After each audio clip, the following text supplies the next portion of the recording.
The message of the year, delivered by the first Russian rock group ever to perform in Britain. A message from 1987 that gave the world something to hope for. Let there be peace.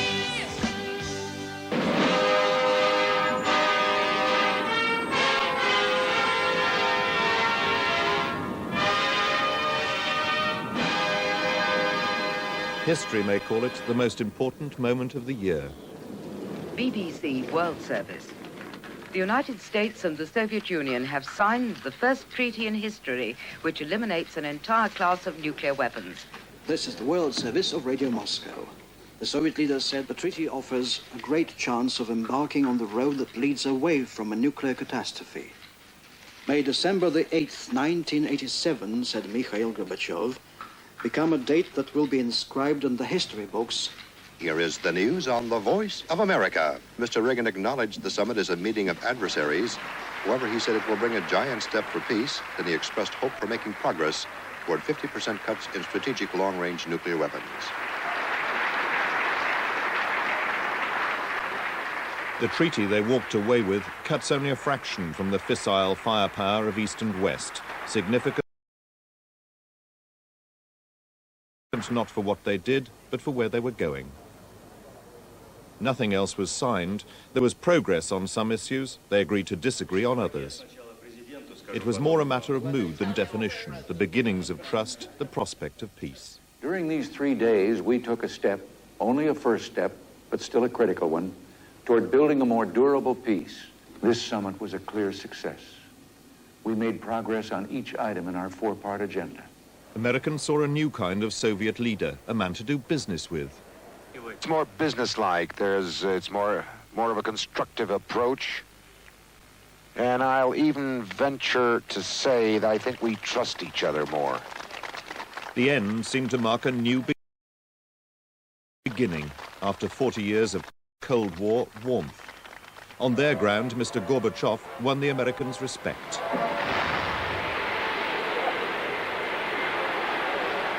The spirit of Washington may not survive 1988, but it was a sign of hope in a year of tragedy.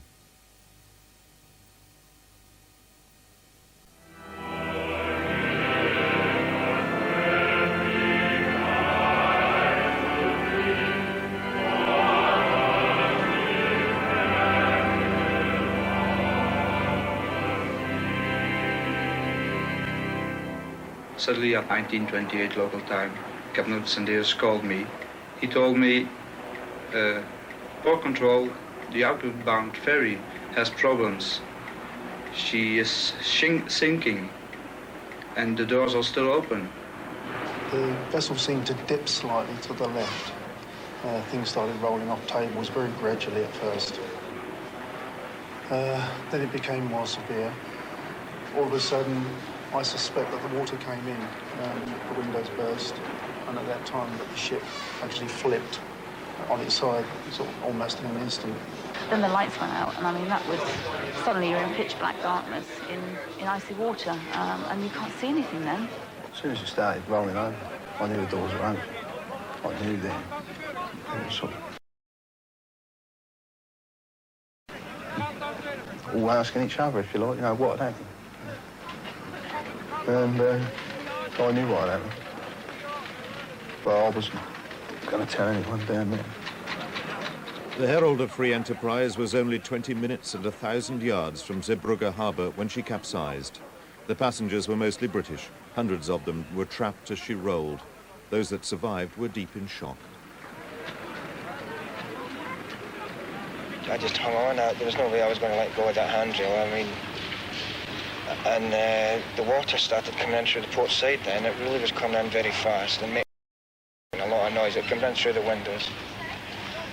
And I thought that was it then, really. I didn't think I was going to get out of there. I could hear the helicopters coming in, fetching the people off that were screaming and that.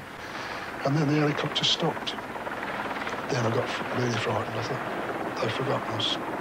No, they haven't forgotten us. They don't even know we're here. I knew they'd get to us, and my fear was not that they wouldn't get to us. My fear was that the water would rise before they got to us. because you can only go so high. But at least I worked out that if the water started to rise, I could still go up because I could go onto the next ledge and just keep going. The only way I got out was by turning somersault underwater and kicking the glass in with my feet. Did the same thing through to the corridor, found myself in the TV room. The crew smashed some windows and we eventually got out. Nearly 200 people never got out. There'd been no time to launch the lifeboats. The crew was late and in a hurry to be home. They hadn't bothered to count the passengers. They'd set sail with the bow doors still open. There'd been panic and confusion, families split up and wondering who'd lived and who'd died. You were over for a day trip, were you? Yes, my daughter paid for it for our wedding anniversary. Where are you from, Mrs. Bennett? Crawley in Sussex. I have good news. I've just heard that she's alive. She's Right, she's alive. She's alive. Teresa is. Teresa. Thank God.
The inquiry blamed the company and the crew.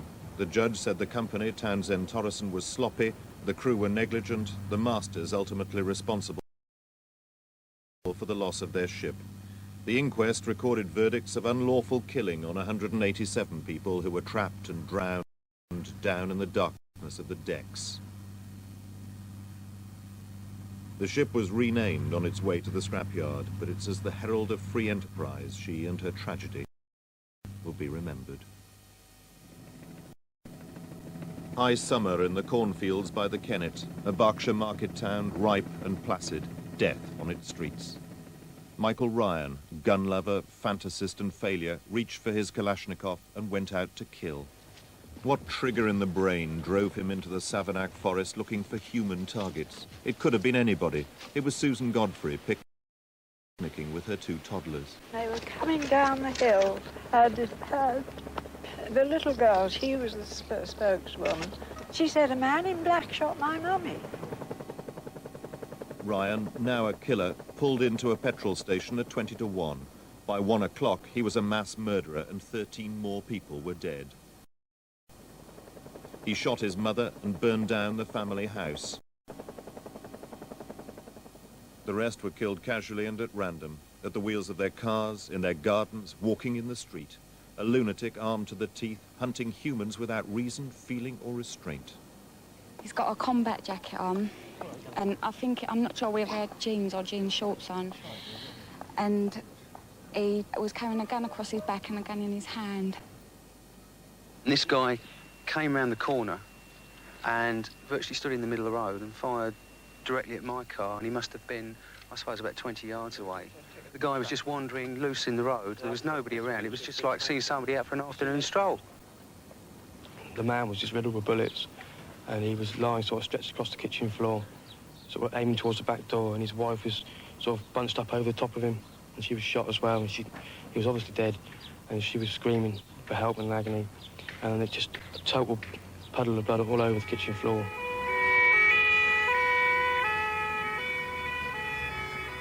It was a massacre, happening so fast it couldn't be stopped. In this quiet, even complacent corner of England, it took time for the community to wake up to the madman in its midst.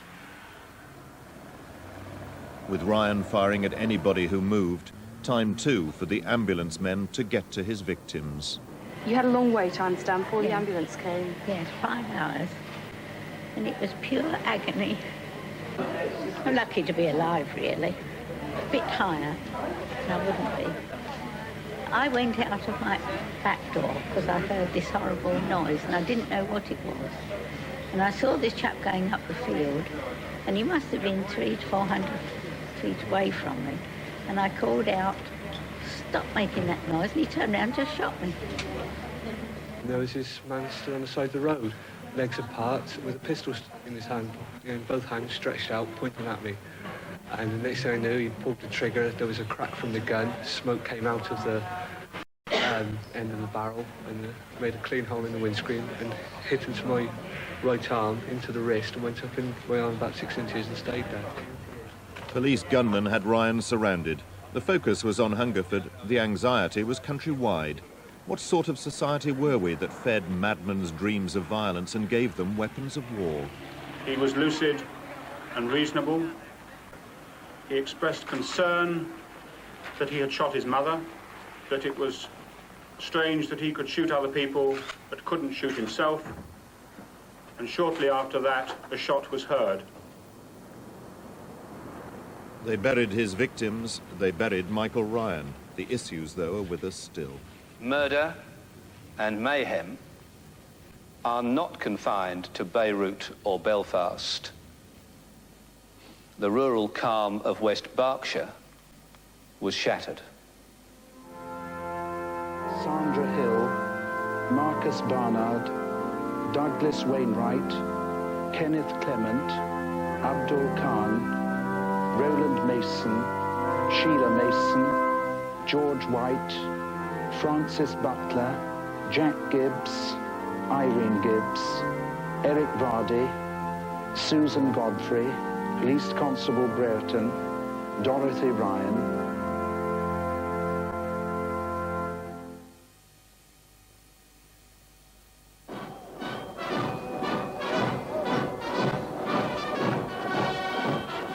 In Russia, it was the 70th anniversary of the Communist Revolution, celebrated with style last month on the streets of Moscow, and watched by Mr. Gorbachev, who's attempting a new revolution of his own. 70 years after the Bolsheviks stormed the Winter Palace, the Soviet state has become arthritic. Rigid party discipline has led to corruption and inefficiency.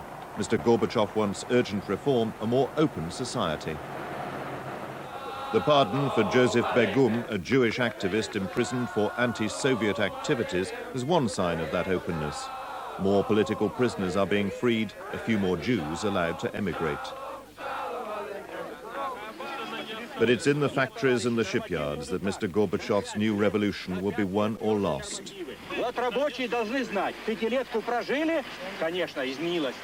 He wants to close the gap between the rulers and the ruled, to give Soviet workers who are apathetic about politics or production something to work for. This is where Mr. Gorbachev's political and economic reforms meet, giving people greater control over what happens in their workplaces, even to the extent of electing their own factory managers. The question in 1987 was how much opposition Mr. Gorbachev was facing within the system, what resistance from the swollen middle ranks of the party whose power and prestige he threatens. Here, the present must often be read from the past. Mr. Gorbachev denounced Stalin, but didn't condemn him, a compromise perhaps to avoid a conservative backlash. So too seemed the fate of Boris Yeltsin, the Moscow party chief. He was an outspoken supporter of the Gorbachev reforms. But when he publicly accused some of the most powerful men in the country of obstructing them, he was sacked. Mr. Gorbachev's opponents also grumble about the role of his wife Raisa. Soviet society has seen nobody like her.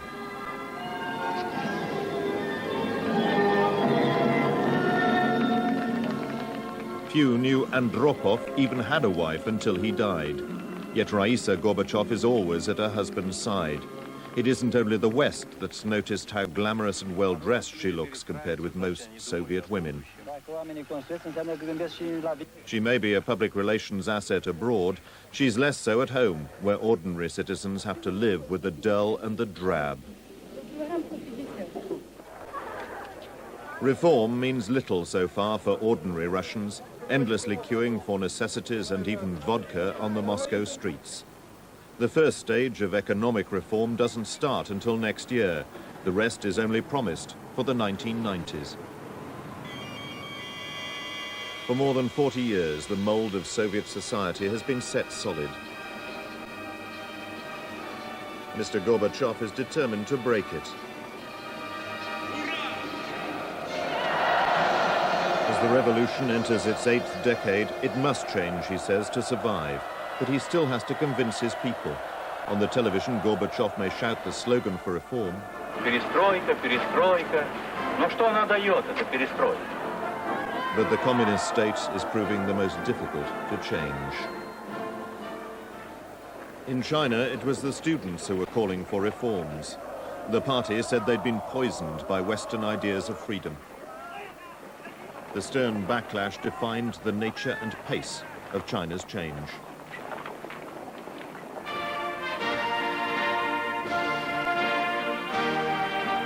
By the time the party congress met in October, dissent had been stamped out. Liberals were keeping their heads down. The old guard was wheeled out and pushed out. A generation of ancient conservatives and their rigid ideology were honoured and discarded. The grip of the party was not being relaxed, but China's new leaders would be able to experiment with free market ideas. 67-year-old Jiao Jiang and his Politburo are babies by Chinese leadership standards. They're the legacy of Deng Xiaoping, who's now ostensibly moved to the sidelines. Mr. Deng leaves a China where the freedom to make a profit may be tolerated, freedom of expression is not. In the land of the free, politics as soap opera.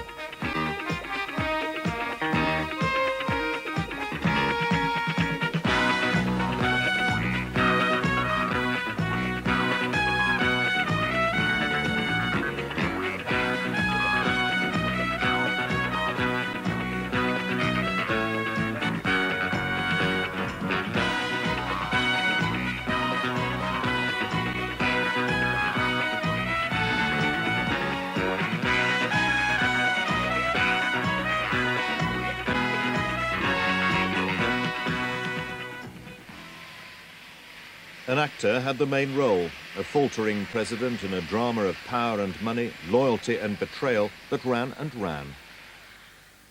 The script was far-fetched and often difficult to follow. Arms secretly sold to a Middle Eastern fanatic to buy the release of hostages held in Beirut. The profits illegally used to prop up a rebel war in Central America. The plot was new, but the theme came from an earlier series called Watergate. What did the president know? And when did he know it? The law, in the shape of the Tower Commission, was on the president's trail. He was in trouble by the end of the first episode. Presented with the facts, he was forced reluctantly to admit that he knew part of the plot. I want to make it clear that I consider their work far too important for instant analysis. A few months ago, I told the American people I did not trade arms for hostages. My heart and my best intentions still tell me that's true, but the facts and the evidence tell me it is not. Did Don Regan pressure you? That was just the trailer. The audience wanted more. Let's have another press conference. The joint hearings of the House Select Committee to investigate covert arms transaction with Iran will come to order. It became a daily series, prime time and high ratings. Fawn Hall, more glamorous than most soap stars, had torn up the script to stop the law seeing it. Just a bit part, but for a while it stole the show. This is an NBC News special report. Good afternoon. We are about to hear from a very important and particularly interesting witness. Colonel North's secretary was just following orders. I felt a little bit of uneasiness when he asked me to do it, but again, as I've stated, I believe in Colonel North, and I know that there must have been a good reason why he was asking me to do this, and I did as I was told. Colonel North wrote the plot and was himself the twist in it. He should have been the villain, but became a hero. When he appeared, it was the climax of the series. The ratings soared. He played the part to perfection. The viewers didn't see a crook or a spy, they saw a patriot.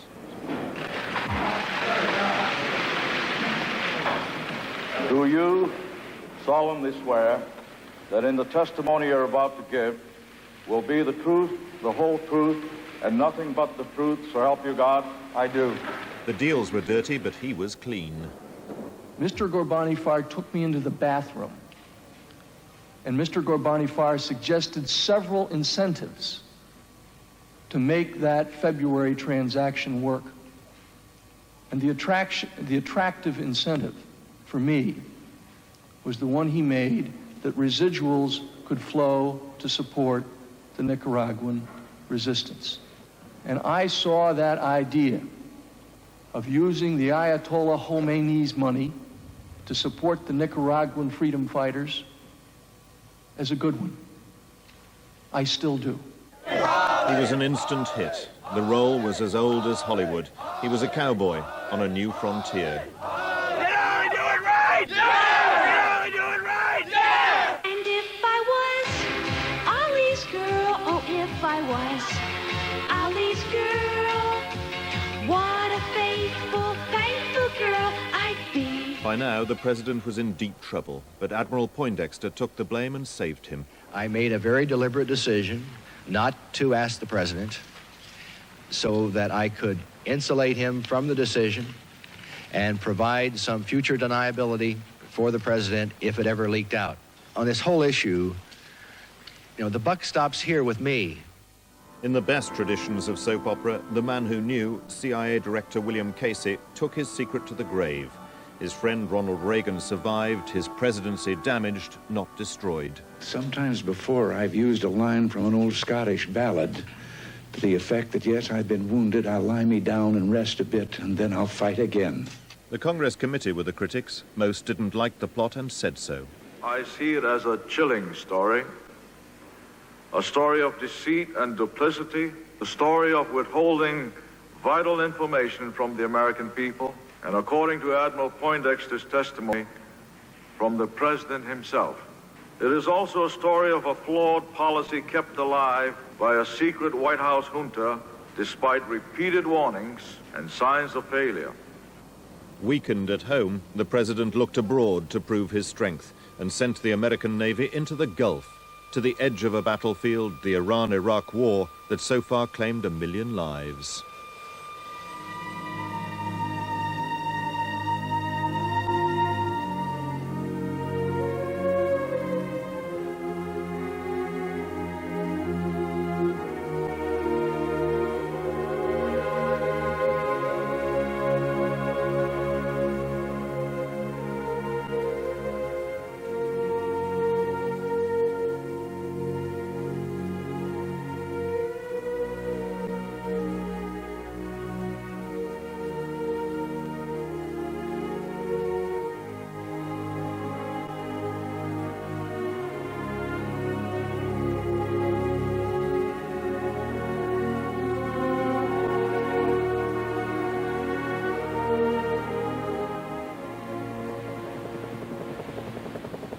The navies of 9 nations now patrol the narrow waterways of the Gulf.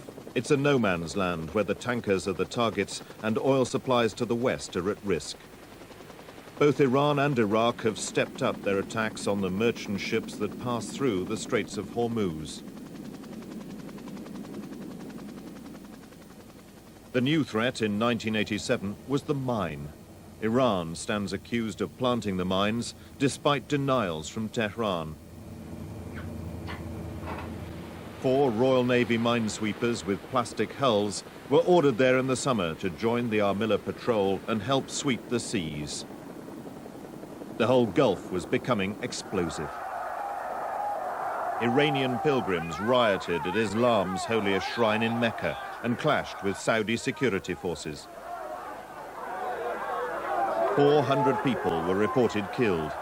The anger in Tehran and fear in the Arab world made the search for peace in the Gulf more urgent. At the United Nations, the Security Council had already called for a ceasefire and threatened an arms embargo if Iran and Iraq didn't agree. But their resolution had no effect. To date, all peace efforts have come to nothing. This most dangerous of the world's wars goes on without end.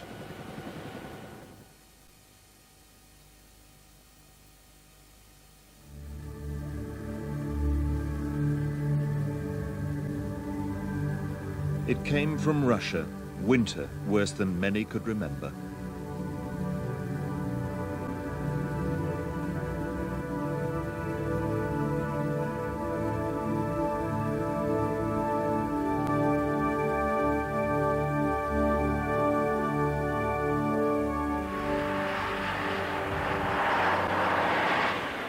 Worse was to come.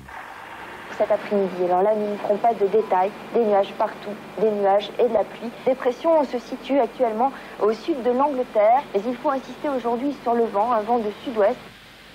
Donc attention, une tempête qui pourrait faire de gros dégâts matériels. Attention aux marins, attention, une tempête en mer. Le vent souffle de secteur sud-ouest à sud, de force 7 à 8, fraîchissant dans la nuit 8 à 9, donc la mer sera très forte à très forte. Earlier on today, apparently, a woman rang the BBC and said she heard that there was a hurricane on the way. Well, if you're watching, don't worry, there isn't.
The weathermen said it wasn't a hurricane, just winds too strong to measure, knocking down 15 million trees, doing £500 million worth of damage, cutting off electricity to 500,000 homes.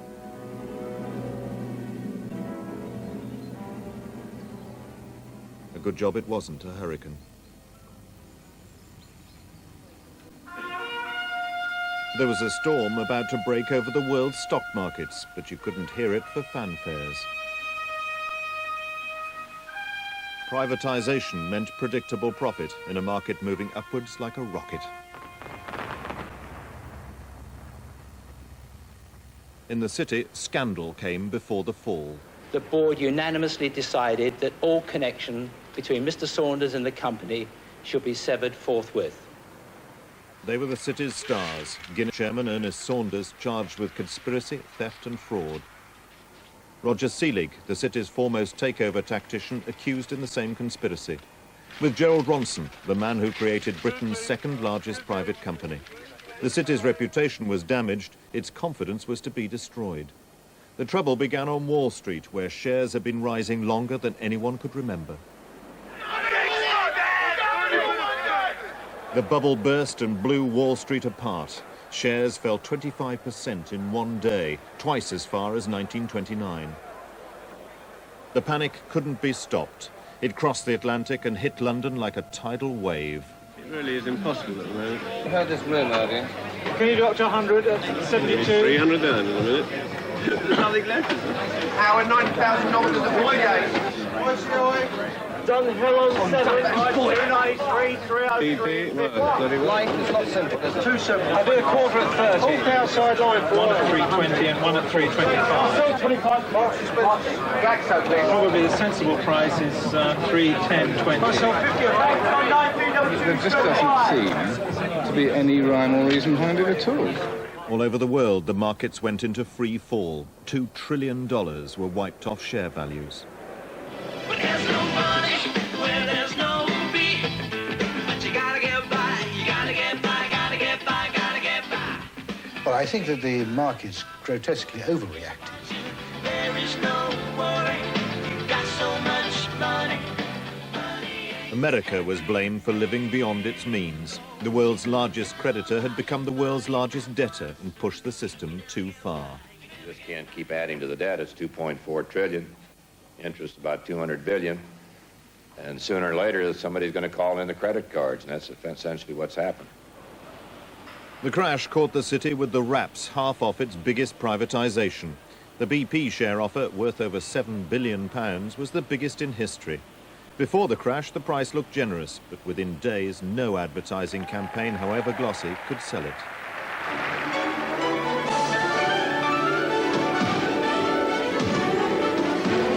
Britain's biggest share offer. BP. Be part of it. But being part of it meant paying 120 pence for shares brokers couldn't give away at 85. It was the city, not the government, who took that loss. But the policy of privatisation had created millions of new shareholders who now watched their profits drain away.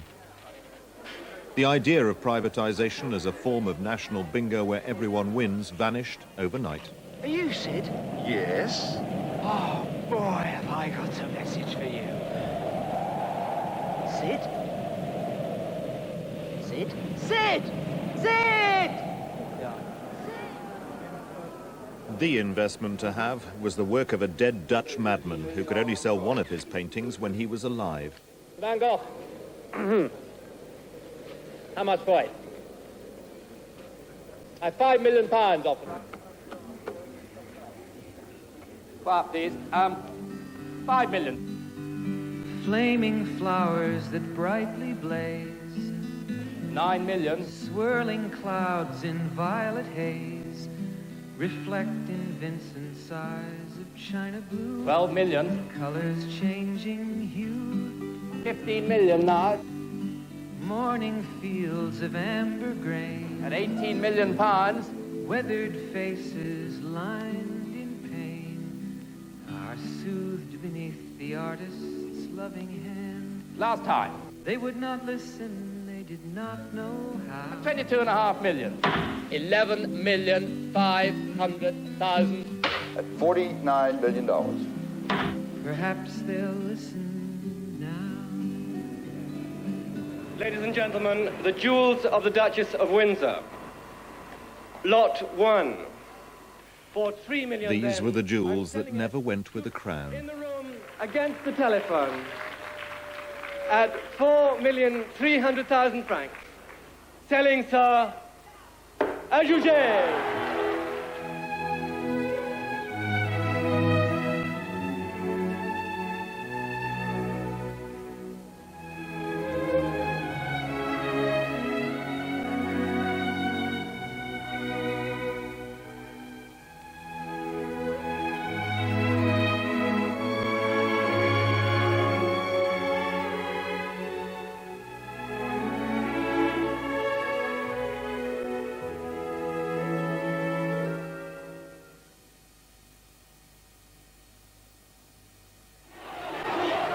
South Koreans, denied democracy for so long, took their politics onto the streets.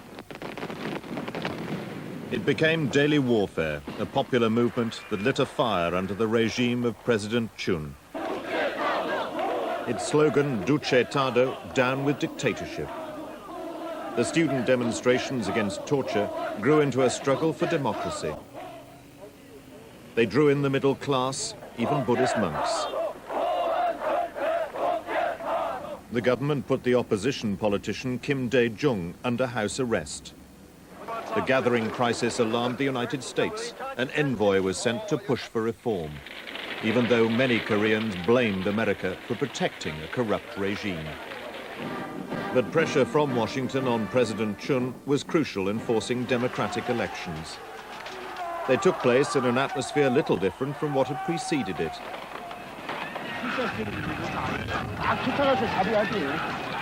Nobody expected the vote to be smooth or honest. Election officials were made to take oaths of honesty, but the opposition reckoned ballot rigging helped elect No Tae-woo, the government's candidate.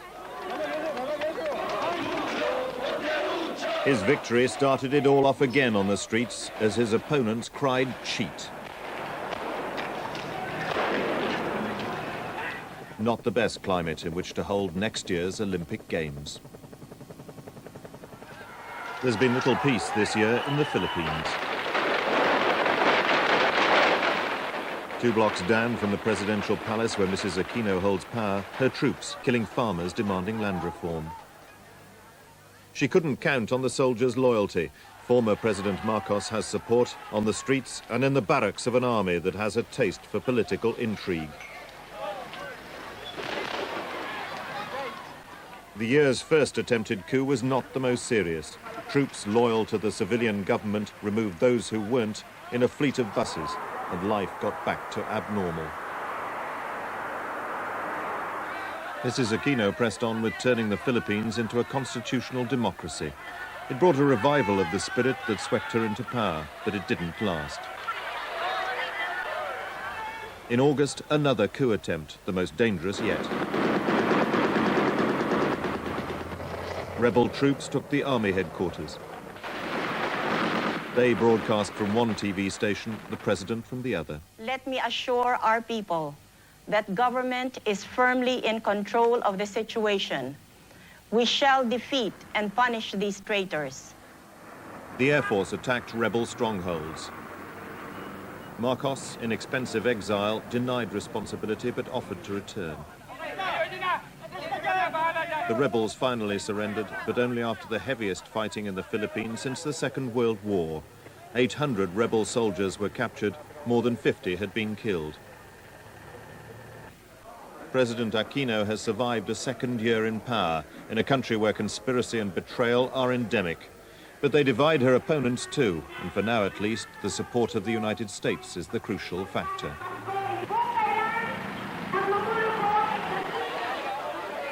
Easter in Sri Lanka, another island war. A huge bomb in Colombo's bus station killed over 100 people. One massacre after another as Hindu Tamils fought for separation from the Buddhist Sinhalese majority, a rivalry rooted in history, drenched in blood. The leaders of Sri Lanka and India tried to stop it. They signed an agreement offering local autonomy to Tamils in the north and east. India would help keep the peace. Many Sinhalese felt betrayed and angry. One sailor took it out on Mr. Gandhi.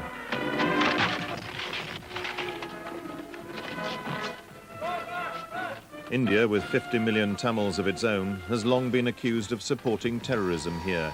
But under the agreement, Indian forces moved in to police the north of the island. They hoped the separatists would lay down their arms and negotiate. But the Tamils of the Jaffna Peninsula were first wary, then hostile. A hostility shared by Sinhalese extremists who attacked Parliament trying to kill President Jayawardena. 2 grenades landed in front of him, but rolled away, wounding several ministers, but missing their target. The Tamil Tigers have not stopped their fight to the death, symbolized by the cyanide capsules round their necks. The old city of Jaffna, with its pentangle fort, is still the focus of bitter and bloody fighting. 20,000 Indian troops are now bogged down trying to impose a political solution on a racial war.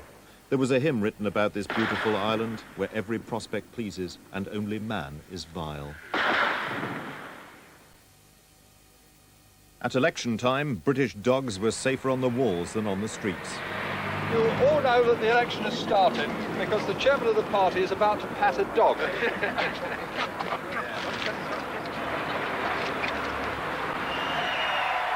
The starter's flag was in Mrs. Thatcher's hands, but her opponents hit the streets first. Any other news? There was, but the other parties were making it. Tories invented the television campaign, but others had learned the lesson. Mrs. Thatcher was on the defensive. What the people are being asked to buy is smokescreen socialism, a make-believe message carefully packaged and presented. But no amount of slick presentation can disguise the policy beneath the gloss or the true political intent below the almost invisible manifesto.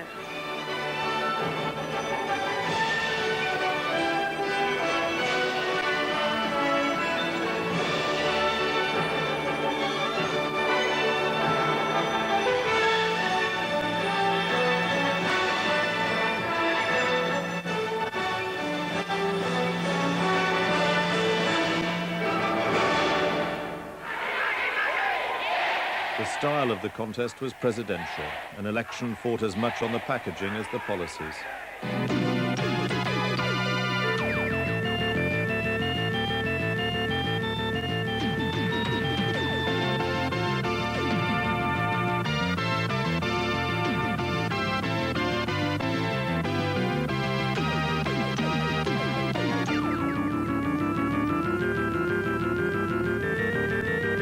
Mrs. Thatcher herself was the most important issue. Her start was tentative, her finish triumphant. Labour and its advertising consultants campaigned on Kinnock, an easier image to sell than a party still recovering from electoral disaster. Neil Kinnock's greatest asset is his youth, because he was bringing a freshness to the sad state in which our society is today. They want someone who will change all that, and Neil has the youth, the vision and the vigour to do it. The slogan was Kinnock, not Labour. The tone upbeat, the style rhetorical. They treat the young with contempt. They treat the old with neglect. They treat the average with arrogance. After 8 years, they have jeopardized the future of so many in this land that they don't deserve any future of any kind themselves.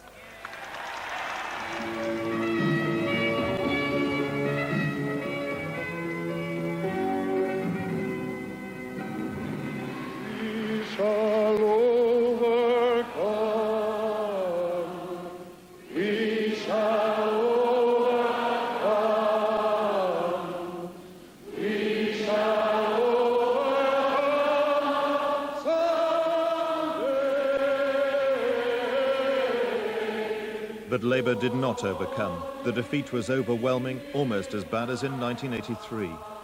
The voters might have liked the packaging, but didn't buy the product. Labour's now re-examining all its policies. Consolation, though, for Mr. Kinnock. His popularity rating went up. His grip on his party got firmer. The real losers were those the experts said had most to gain. The alliance was supposed to add up the two parties and the two Davids. Instead, it divided them. The alliance stumbled in the middle ground it sought. They stopped appearing together because, David Steele said, they looked like Tweedledum and Tweedledee. The dream of a political third force was over for the time being. Some famous political careers seem to be over too. Roy Jenkins and Enoch Powell. The result for me is the sad consequence that the 13 years during which I have sought to serve all the people of Southdown has come to an end. Mrs. Thatcher took the Red Roses and a 100-seat majority. The inner cities held out, though, and were the first target. Tonight, you will have a marvellous party tonight, and you could clear up tomorrow, but on Monday, you know, we've got a big job to do in some of those inner cities. A really big job. Our policies were geared education and housing to help the people in the inner cities to get more choice. And politically, we must get right back in there because we want them to next time. The Conservative Revolution, Phase 3, had begun.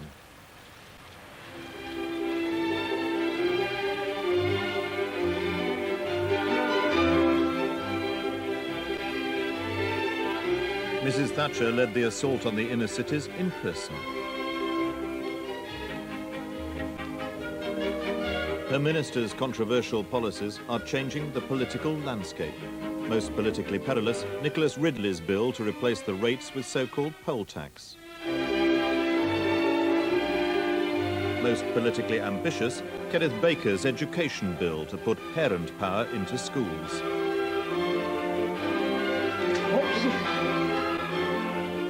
Most politically sensitive, John Moore's plans for the health service, a service the government's critics say that's falling apart.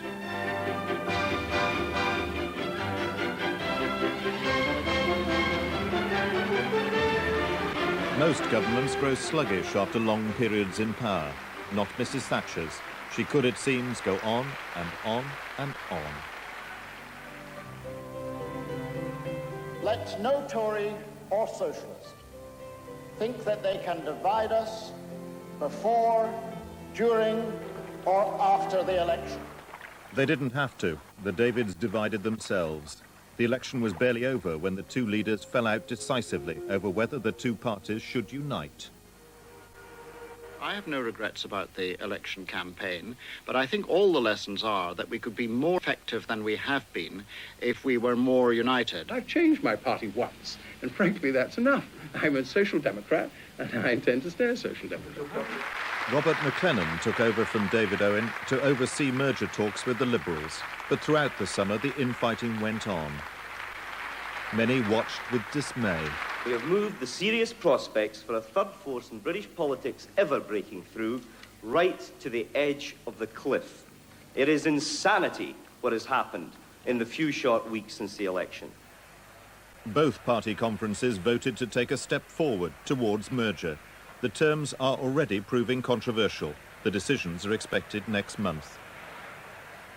For David Owen, the middle ground may have become the political wilderness. Some go for principles, some for lack of them. Gary Hart might have been president. He looked and sounded like a Kennedy, acted like one too. It's a less forgiving age. He was caught with a model, not his wife, bowed out, debating the nature of sin. When I look back upon my life, it's always with a sense of shame. I've always been the one to blame. Did I do anything immoral? I absolutely did not.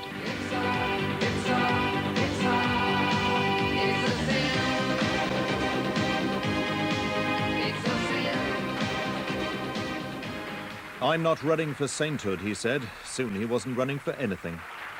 I refuse to submit my family and my friends and innocent people and myself to further rumors and gossip. His companion, 29-year-old Donna Rice, handled the scandal slightly differently. I make no excuses. I only wear them. No excuses. Sportswear and accessories. Now Gary Hart is back in the race. The New York Times unkindly suggested he see a psychiatrist. I can govern this country. Let's let the people decide. I'm back in the race. Joe Biden was running for president, but the press got him too. When he opened his mouth, it was Neil Kinnock's words that came out. He cribbed and got caught. I started thinking as I was coming over here, why is it that Joe Biden is the first in his family ever to go to a university? Why am I the first Kinnock in 1,000 generations to be able to get to university?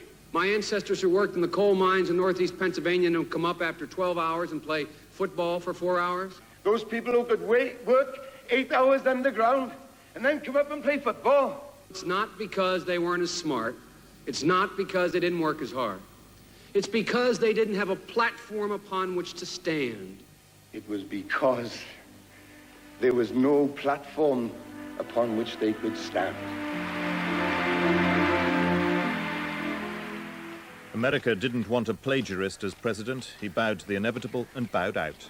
But I'm a big boy. Sometimes you win, sometimes you lose. Richard Branson nearly lost his life crossing the Atlantic by balloon. We've covered all the worst eventualities. We'd love to land in England. The chances, I suppose, have to be against, but land is what we're looking for.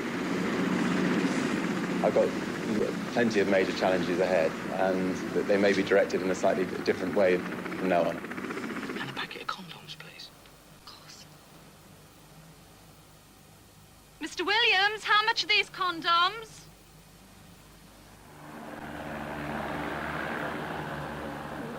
Matthias Rust landed precisely where he wanted, smack in the middle of Moscow. He'd flown there in his light aircraft through 500 miles of the most formidable air defenses in the world.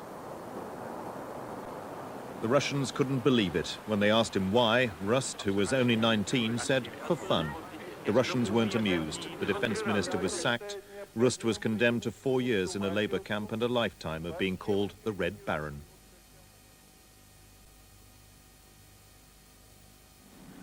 Here, we were worrying about children. Middlesbrough General Hospital was coping with an apparent epidemic of child sex abuse. 100 children a month were being taken from their parents after diagnoses made by Dr. Marietta Higgs and Dr. Geoffrey Wyatt. Their clinical judgments separated families, wrecked marriages, and led to an outcry from parents who complained they'd been wrongly accused. The methods on which the diagnoses were based were challenged. The government ordered a judicial inquiry into the controversy, which opened in Middlesbrough in August before Mrs. Justice Butler Sloss. The hearings have focused concern over the authorities' role in caring for and protecting children.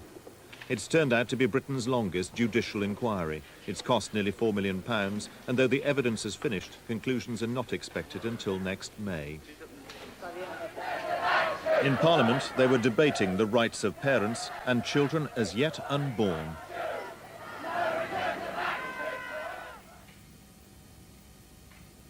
This fetus is 18 weeks old.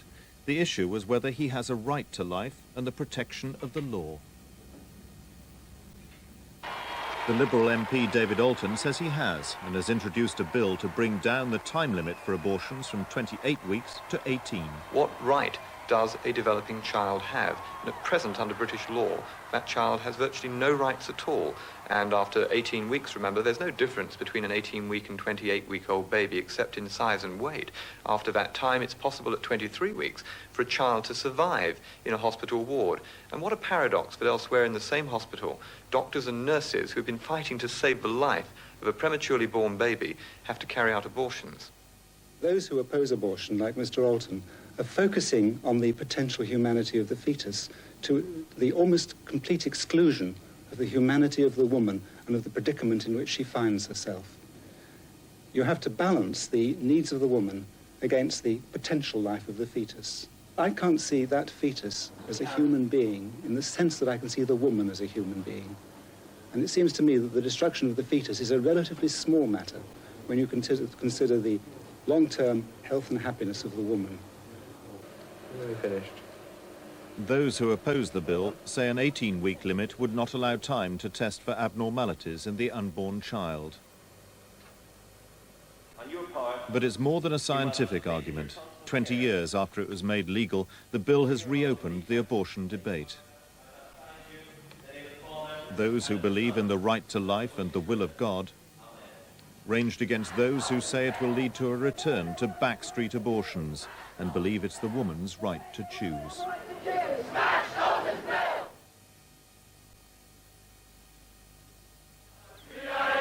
The law in South Africa under a state of emergency stamped down resistance to Mr. Botha's government. Censorship was overturned briefly by the Supreme Court, but reporters were expelled for showing this incident. I stand for freedom of the press. I stand for a responsible press. Taking television films which they sent overseas to besmirch the name of South Africa, that is not freedom of the press. Censorship was reimposed. Behind artificial silence, the trouble was anyway dying down with 25,000 detained. Mr. Botha went into a whites-only election claiming victory over a revolutionary onslaught. Some thought whites now wanted compromise, but they didn't. They were moving away from it. Extremist conservatives replaced the liberal opposition, leaving Mr. Botha in charge. 4 whites out of 5 chose modified or outright apartheid. The outside world must accept it, that the white electorate believe that they are here to stay. I'm sure the black population will certainly view this with dismay. The repression that's going to be much, much harsher in this post-election period than it has been up to now. Blacks went on strike in the mines for better wages. It became the most serious dispute in South Africa's history before the union was forced to compromise. There was no compromise in the black feuds that claimed 200 lives, nor in the sporadic bombing campaign by the African National Congress. The higher you build your barriers, the taller I become. The farther you take my rights away, the faster I will run. You can deny me, you can decide to turn your face away. No matter, 'cause there's something inside so strong. There's something inside so strong. Oh, something inside so strong. The Pope went back to his native Poland. Millions of Poles made it a political as well as a religious event.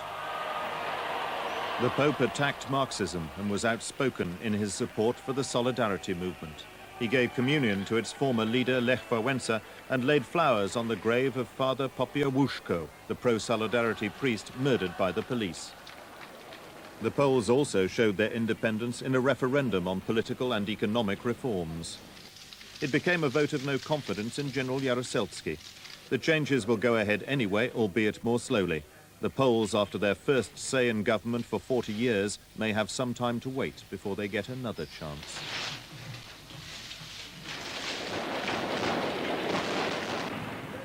In Beirut, firepower is all that matters.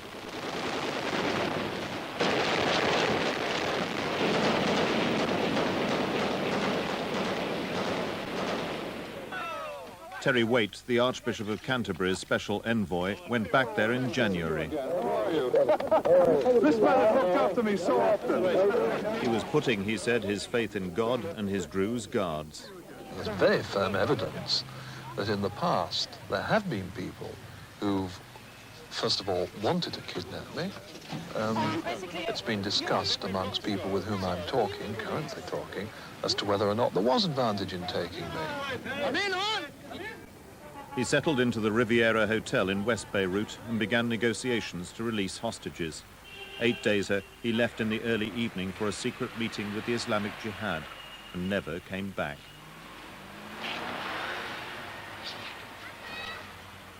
We know now he went to a doctor's surgery, to an intermediary who promised a meeting with the hostages. But since then, there's been no definite news, whether he's alive or dead. Elsewhere, in the anarchy of West Beirut, the private armies were at war. The Palestinians in Burj el Barajna refugee camp were besieged for months. A British doctor, Pauline Cutting, was in there with them. No food has been allowed into the camp, and many families have had no food for 2 weeks. That people have been resorting to eating cats and dogs. We don't have enough medicines, we don't have fuel for electricity, and still the hospital is overcrowded and dirty. Yesterday was the first day in more than 5 months that nobody was injured or shot here in the camp. In the last 6 weeks, the women going in and out were shot at, robbed, intimidated, and 18, I think, were killed, and more than 50 wounded. There seemed to be no victories. What did they want with the camp, the small piece of land with its humble dwellings? They wanted? For what? And for Amal as well, you know, they lost very heavily. They lost their young men. As the year ended, 1 German and 2 French hostages were released in Beirut amid widespread accusations ransom money had been paid. But of Terry Waite and the 2 other British hostages, John McCarthy and Alec Collett, there was no sign.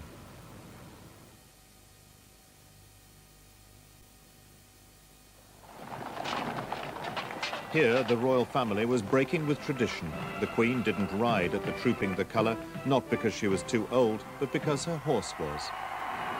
4 generations on the palace balcony. Time was passing, so were some conventions. You're looking forward to the summit at all? It's very interesting, I think. We're all busy. Are you worried about Fiji, Sri Lanka? Well, I think it's very sad, yes. Very sad. Mr. Hawke thinks you've got a further statement to make on the subject. I know, we've all been hearing that. Is it true? Ah. Prince Edward broke another royal convention. After 4 months training to be an officer in the Royal Marine Commandos, he decided the military was not for him. Speaking for all ranks of the Commando Training Centre, Royal Marines, we wish him the very best of good fortune in the future. He didn't give up uniforms altogether, joining with other members of the royal family in the Grand Knockout for charity.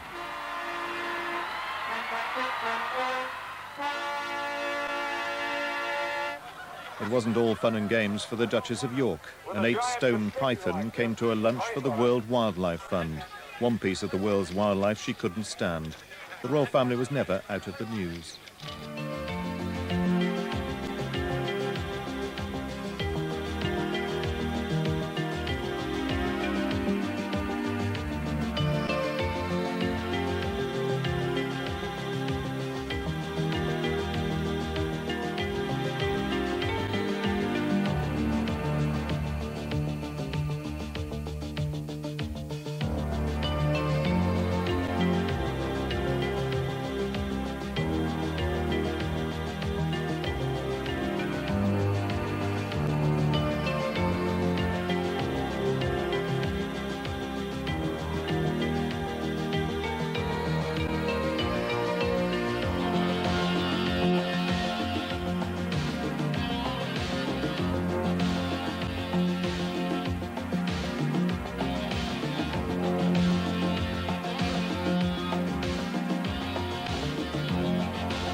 It was the wedding of the year, if only because it created a second Mrs. Thatcher.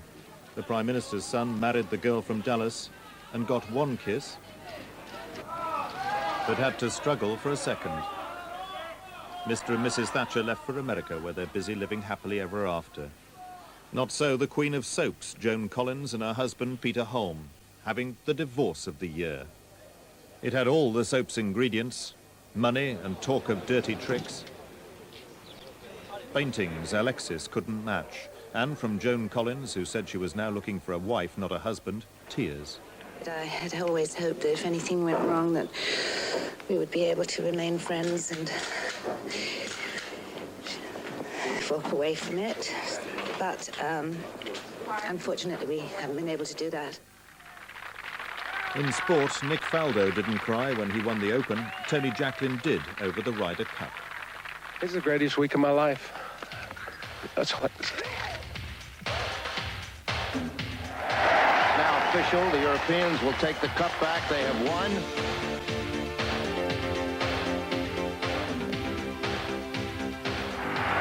And that's a very big throw. And Johnson storms on to win.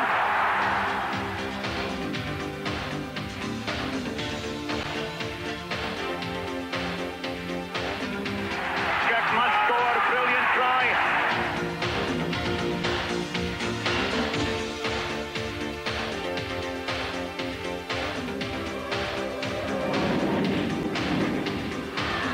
Becker has failed to find the inspiration.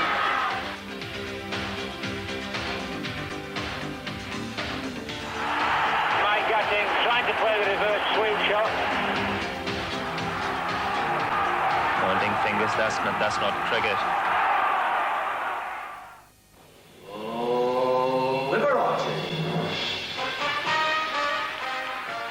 The King of Kitsch died aged 67.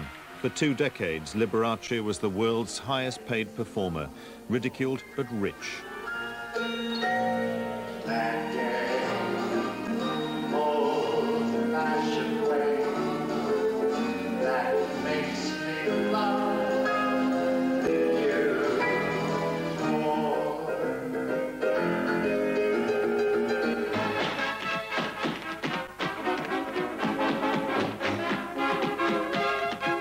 Frederick Austerlitz died at the age of 88. He called himself Fred Astaire, starred with Ginger Rogers and half of Hollywood, and for 50 years was the most famous dancer in the world.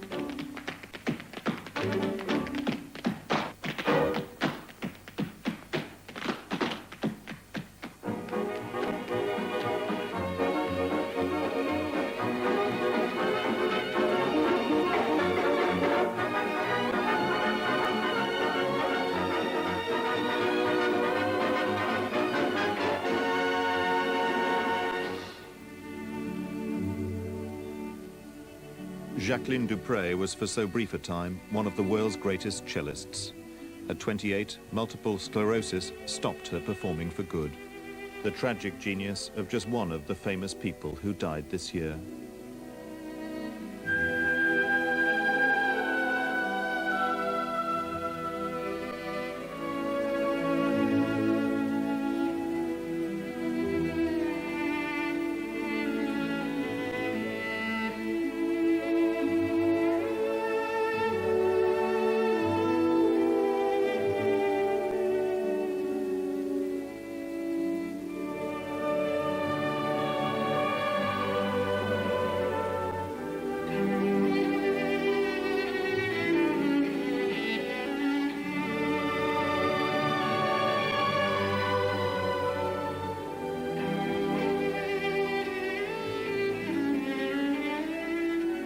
It was not just what she played, but the way that she played it.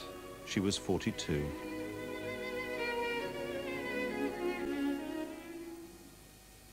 The year ended as it began, with tragedy. Underground, a tiny light under number 4 escalator grew into a fireball. Confusion and panic as hundreds of commuters were trapped. Everything happened so fast, the smoke got really bad, it got really thick, couldn't see much in front of me. Then I just looked over my shoulder and it looked as if the escalator snapped and, shot back like an elastic band. A sheet of flame erupted and shot across the top, the whole of the top of the exit from that escalator, so I was just moving up towards a wall of fire. Almost immediately, the fire broke through into the roof and debris started falling and rolling down the escalator. I've had a number of basement fires before, but nothing on this scale. The ceilings were alight, the walls are coming down, the ceiling tiles are coming down, the kiosks were well alight. At the top of a subway coming from the Underground Railway is like being at the top of a chimney. Any fire occurring on the lower levels, they are in fact going through a heat and smoke barrier from the minute they enter the first steps. It was extremely hot. You couldn't see 2 inches in front of you from floor to ceiling. A lot of debris, ceiling tiles were exploding, dropping onto us. Wall tiles was literally exploding off the walls. All you wanted to do was sort of pull your hands into your tunic to try and keep the heat off them. We were spraying each other with water just to try and protect you from the heat. 1 minute it was a non-emergency situation, the next minute it was a black inferno of hell. It was like a ball of fire that hit me and threw me across the ticket enclosure. I was burnt. I tried to grab some people and burnt my hands on them. And my hair caught fire and my hands just melted in front of my face. The hands just melted in front of you? Two of the firemen who'd rushed underground without breathing apparatus when they heard the screaming of those who were trapped were among the dead who were brought out later. 31 people died in the King's Cross fire. For days afterwards, the tube trains ran silent through the station below, and wreaths were placed at the entrance above as people remembered. All over the country, they were gathering that Sunday morning to remember the dead of 2 world wars. The IRA picked its time.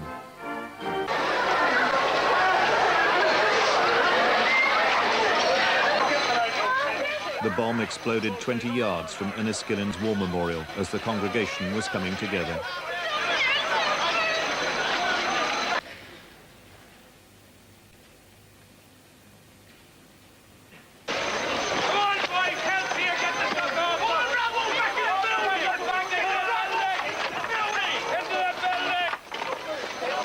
Hey!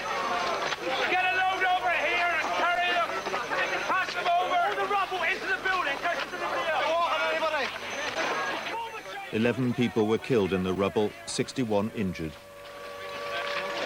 Anybody, anywhere in the world, who had any doubts about the depths to which terrorism is prepared to stoop in Northern Ireland must be in no doubt now when they've seen what happened today. I was just blown to the ground, and this awful weight just came on the top of us. And I was trapped from my hips downwards. My face was pushed into the railing with the weight of masonry on the top of it. We were there 10, 15 seconds at the outside. We were pushed forward on our faces. That was my sensation. And then I was aware of somebody squeezing my hand. And Mary said, "Is that you, Dad?" And I said, "Yes." She said, "Are you all right?" I said, "Yes, but my hand's sore. How are you, dear?" "All right." Then I heard her scream. I couldn't understand why on the one hand she was telling me she was all right, on the other hand she was screaming. When I asked her for the fourth or fifth time, she said, "Daddy, I love you very much." Those were the last words she spoke. I should never forget them. It was a time, a place and an act that went beyond atrocity, that seemed to change something in men's minds. The Catholic Church made its most outspoken attack for 18 years on the men of violence. It is sinful to join organizations committed to violence or to remain in them. It is sinful to support such organizations or to call on others to support them. There was a rainbow when they went back at Enniskillen to remember the dead 2 weeks later.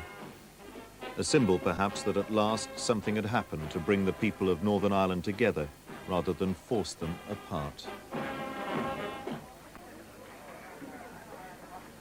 Few will ever forget the words of those who have suffered so much here.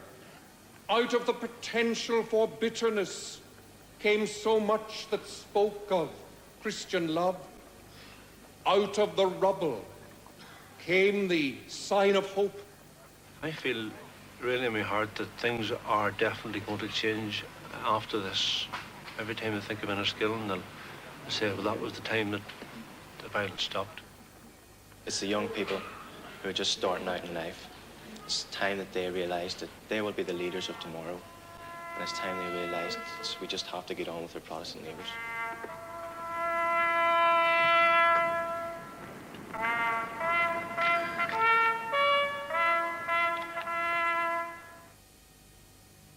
The year's worst disaster is still building on the upland plains of northern Ethiopia. A nation condemned to live on international handouts is facing a famine potentially worse than 1984. Drought has once more brought massive crop failure to a country already desperately short of food, transport, roads, and good government. A country where even charity convoys are targets of endless internal wars. And this is where the rocket went in, is it? The people contained within the areas of those roads are millions of people, and they're being held now as hostages to fortune. And it's the worst, or one of the worst examples I can think of using food as a political weapon. If you're prepared to see people cordoned off and just watch them die, then the participants in the war are unspeakable. 5 million Ethiopians risk starving to death as the year ends. The saddest face, the saddest image of 1987, because we've seen it before. The broken-hearted people living in the world agree there will be an answer, let it be. Although they may be parted, there is still a chance that they will see.